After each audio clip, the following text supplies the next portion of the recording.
I have openly said that I do not believe in religions, but still तुम्हें तो शर्म आनी चाहिए मुसलमान होके, तुम्हें तो ये होना चाहिए मुसलमान होके.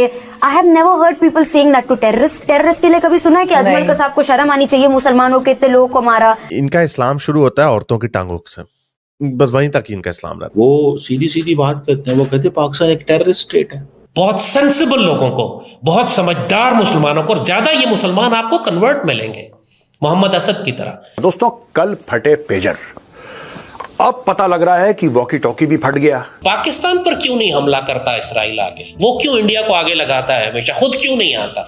इसलिए उसको पता है कि पाकिस्तान का जवाब वो बर्दाश्त नहीं कर सकेगा. तो ये जब सब कुछ फट रहा है लेबनान में, अब ये कह रहे हैं कि यार अगली चीज क्या फटेगी. तो इससे क्या है कि हिजबुल्लाह को हो गया डाउट. वहां पे ईरान और हिजबुल्लाह कह रहे हैं जिहाद फी सबीलिल्लाह, हम जिहाद करेंगे. अबे यार, तुम पहले स्कूल चला जा, पढ़ लेते यार. दहशतगर्दी करते हैं अजमल कसाब या जितने भी सारे मुसलमान ही हैं, ये इनको क्यों नहीं ये शेम बाकी देते? बड़ा अच्छा पॉइंट इसने रखा है.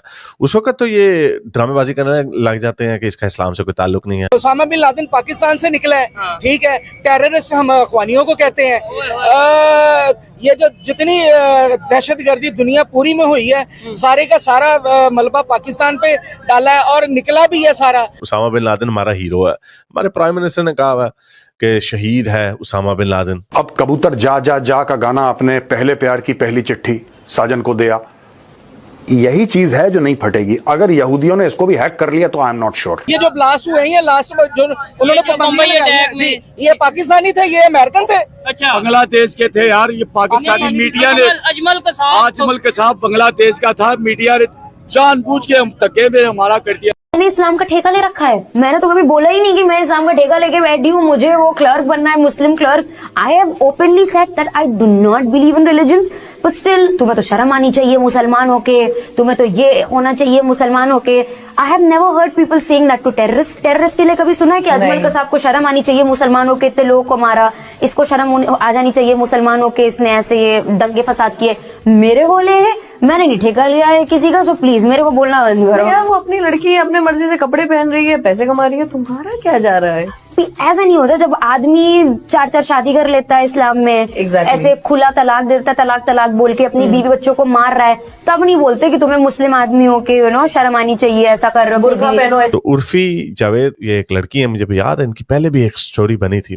तो ये शायद बड़ी मशहूर है क्योंकि ये इनकी ड्रेसिंग बड़ी इंटरेस्टिंग होती है. तो इसको लेके बहुत सारे लोगों, क्योंकि उनका नाम उर्फी जावेद है, इससे मुसलमान नाम है, इसलिए लोग उनके पीछे पड़ जाते हैं. सुनिए जरा वो क्या कह रही है. रिलीजन को लेके lot of people at times point out, I don't know why, मैंने इस्लाम का ठेका ले रखा है. मैंने तो कभी बोला ही नहीं कि मैं इस्लाम का ठेका लेके बैठी हूँ, मुझे वो क्लर्क बनना है, Muslim clerk. I have openly said that I cleric, Muslim cleric, not believe in religions, but still तुम्हें तो शर्म आनी चाहिए मुसलमान होके, तुम्हें तो ये होना चाहिए मुसलमान होके. I have never heard people saying that to terrorist. Terrorist के लिए कभी सुना है कि अजमल कसाब को शर्म आनी चाहिए मुसलमान होके इतने लोगों को मारा? Very good point, very good point. बड़ा पॉइंट है, ठिका ठोक के मारा. और इनका इस्लाम शुरू होता है औरतों की टांगों से, बस वहीं तक ही इनका इस्लाम रहता है. और जब हम ये कहते हैं ना कि ये जो दहशतगर्दी करते हैं अजमल कसाब या जितने भी सारे मुसलमान ही हैं, ये इनको क्यों नहीं ये शेम बाकी देते? बड़ा अच्छा पॉइंट इसने रखा है. उस वक्त तो ये ड्रामेबाजी करने लग जाते हैं कि इसका इस्लाम से कोई ताल्लुक नहीं है. तो लेकिन उसको शेम क्यों नहीं कर रहे होते? क्योंकि अंदर से खुश हो रहे होते हैं, अंदर से कह रहे होते हैं well done, well done. Osama bin Laden हमारा हीरो है. हमारे प्राइम मिनिस्टर ने कहा है कि शहीद है उसामा बिन लादेन. तालिबान जैसे लोगों ने गुलामी की जंजीरें तोड़ दी. करोड़ों लोग, करोड़ों मुसलमान इस तरह के सेंटिमेंट्स को गले से लगा कर रखते हैं. ये वजह है कि जब कोई लड़की कपड़े पहन ले जो कि खुद कह रही है कि मैं मुसलमान नहीं हूँ, जाहिर बात है जब एक्स मुस्लिम है, एथियस्ट है, उनका किसी रिलीजन में बिलीव नहीं है, उसको शेम करने लग जाते हैं. कभी इन्होंने टेररिस्ट को नहीं कहा, कभी ये जो गंदी हरकतें रोज इंग्लैंड में पाकिस्तानी मोमिनीन वहां पे बच्चियों के साथ गंदी हरकतें कर रहे होते, कभी किसी को नहीं कहा यार तुम मुसलमानों को तो शर्म नहीं आती. जब कोई नोटों से भरा हुआ बटवा वापस कर देता तब कहते देखे इसको इस्लाम ने इतना ईमानदार बनाया, 1 नंबर के 2 नंबर, हर तरफ से 2 नंबर, झूठे फ्रॉडी है. कल फटे पेजर, अब पता लग रहा है कि वॉकी टॉकी भी फट गया, पता लगा पेन ड्राइव भी फट गया, पता लगा कि टेलीफोन जो लैंडलाइन है जिसको आप हैक नहीं कर सकते वो भी फट गया, सोलर पैनल भी फट गया.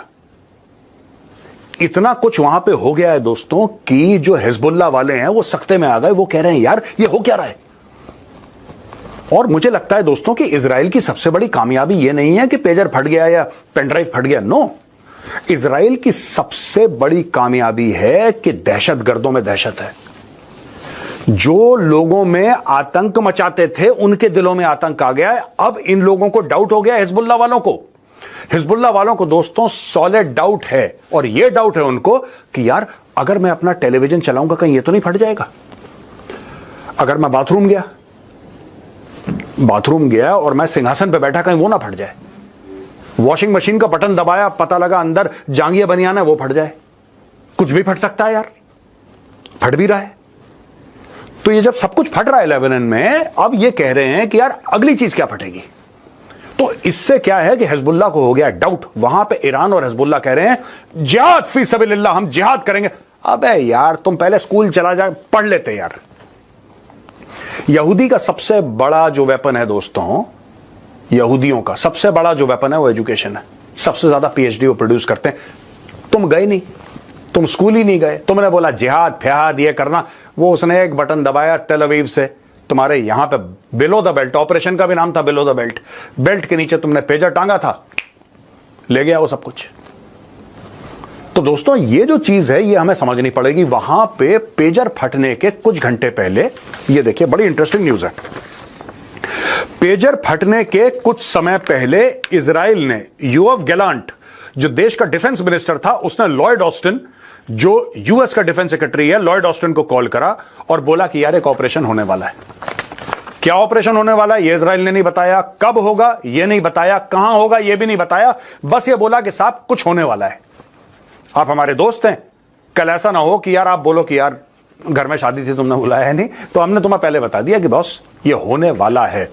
वहां पे जब पेजर फटे हैं तो इतने सख्ते में आ गया यूएस, इतने कंफ्यूजन में आ गया यूएस, अमेरिका कंफ्यूजन में आ गया। अमेरिका के white house national security council spokesperson John Kirby ने बोल दिया हमारा कोई लेना देना नहीं इससे। अच्छा, मीडिया वाले उनसे पूछ रहे हैं कि जॉन कर्बी साहब आप बताइए क्या हो गया, क्या हमें कुछ पता ही नहीं यार इसके बारे में, हम वी डोंट नो एनीथिंग, क्योंकि किसी ने इमेजिन नहीं करा था ऐसी चीज हो सकती है। ये चोट कहां पहुंची है दोस्तों? ये इजराइल ने जो वार करा है ये जहनों पे करा है, ये दिमाग में करा है वार, ये सोच पे वार करा है इजराइल ने। और मुझे ऐसा लगता है कि 7 अक्टूबर 2023 जब इजराइल के ऊपर अटैक हुआ था और इजराइल ने उसके बाद रिटेलिएशन शुरू करा था, मुझे लगता है कि सबसे घातक जो इजराइल ने अपने दुश्मनों के ऊपर वार करा हुई है। इसलिए नहीं कि ज्यादा लोग मरे हैं, क्योंकि इतने लोग मारे नहीं गए, इसमें चोटिल ज्यादा हुए हैं, ज्यादा लोग मारे नहीं गए, लेकिन इतनी दहशत, इतना खौफ, उसको नहीं पता है वो कबाब खा रहा है, कबाब फट गया मुंह में, ये कुछ भी कर सकता। अब इनके दिमाग में ये बात आ गई कि भाई ये जो यहूदी हैं ये कुछ भी कर सकते हैं, ये कुछ भी कर सकते हैं।